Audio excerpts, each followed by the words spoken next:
आदाब नमस्कार। आज बात उस शायर की जिसके कलम ने जब इश्क लिखा तो दुनिया मदहोश हो गई, और जब इनकलाब लिखा तो हुकूमतें हिल गईं। वो शख्स जिसने कहा था दुनिया ने तजुर्बात व हवादिस की शक्ल में जो कुछ मुझे दिया है वो लौटा रहा हूँ मैं। जी हाँ, आज बात तलखियों के शायर और बॉलीवुड में गीतों के जादूगर साहिर लुधियानवी की। साहिर का जन्म 1921 में लुधियाना के एक बेहद अमीर घराने में हुआ। पिता एक बड़े जागीरदार थे जिन्होंने 12 शादियां की थी। साहिर उनकी 11वीं पत्नी के बेटे थे, लेकिन ये अमीरी साहिर के नसीब में सुकून नहीं लाई। जब साहिर की मां सरदार बेगम ने जुल्म के खिलाफ आवाज़ उठाई और घर छोड़ा तो 13 साल के साहिर ने दौलत के बजाय अपनी मां के संघर्ष को चुना। उनके पिता ने उन पर मुकदमा किया, उन्हें जान से मारने की धमकी भी दी, लेकिन साहिर टस से मस नहीं हुए। साहिर पढ़ने में बहुत ज़हीन थे। लुधियाना के सतीश चंद्र धवन कॉलेज में उन्होंने दाखिला लिया। यही वो जगह थी जहां साहिर बागी बने। वो कॉलेज के दिनों में ही कम्युनिस्ट विचारधारा से जुड़ गए थे।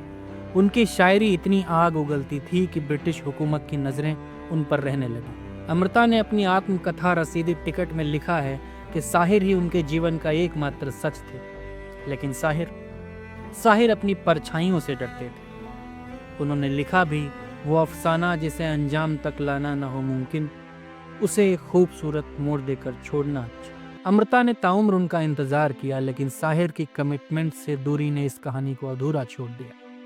उन्होंने कभी शादी नहीं की। शायद उसकी एक वजह यह भी थी कि उनकी माँ के साथ जो हुआ था उसने उनका शादी जैसे रिश्ते से भरोसा उठा दिया। बंटवारे के बाद साहिर दिल्ली आए और फिर मुंबई में उन्होंने वो कर दिखाया जो उससे पहले किसी गीतकार ने नहीं किया था। उस दौर में फिल्मों में संगीतकारों को ज़्यादा अहमियत मिलती थी, लेकिन साहिर पहले ऐसे इंसान थे जिन्होंने शर्त रखी कि मेरी लिखी हुई नज़्म पर धुन बनेगी, धुन पर लफ्ज़ नहीं लिखे जाएंगे। उन्होंने यह भी जिद की कि ऑल इंडिया रेडियो पर गानों के साथ गीतकार का भी नाम लिया जाए। इसी दौरान फिल्म आई प्यासा। इस फिल्म के गाने साहिर के दिल की आवाज़ थे। ये महलों, ये तख्तों, ये ताजों की दुनिया लिखने वाला शायर असल में उस समाज पर थूक रहा था जिसने उसे और उसकी माँ को दरबदर किया था। लेकिन उनकी यही अना उन्हें भारी भी पड़ी। एस.डी. बर्मन के साथ एक विवाद हुआ कि फिल्म प्यासा की सफलता का क्रेडिट किसे मिलना चाहिए, धुन को या शब्दों को। इसके बाद दोनों ने कभी साथ काम नहीं किया। हालांकि बॉलीवुड में साहिर का करियर बहुत ही खूबसूरत रहा।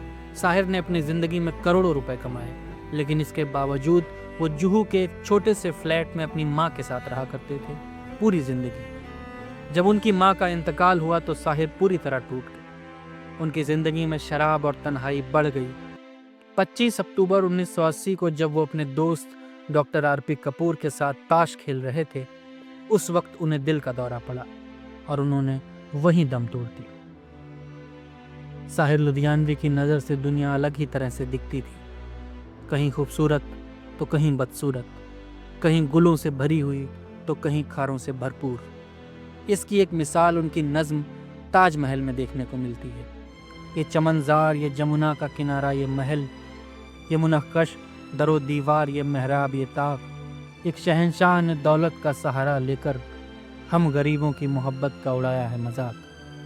मेरे महबूब कहीं और मिला कर मुझसे। साहिर लुधियानवी ने लिखा था, कल और आएंगे नगमों की खिलती कलियां चुनने वाले, हमसे बेहतर कहने वाले, तुमसे बेहतर सुनने वाले।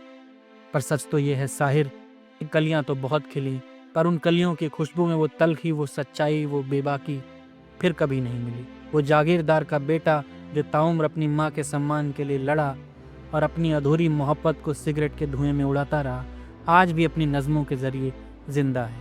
साहिर महज एक नाम नहीं, एक एहसास का तजर्बा है जो ये कहता है कि मोहब्बत सिर्फ महलों की जागीर नहीं होती, ज़िंदगी सिर्फ सुकून और खुशियों का नाम नहीं है।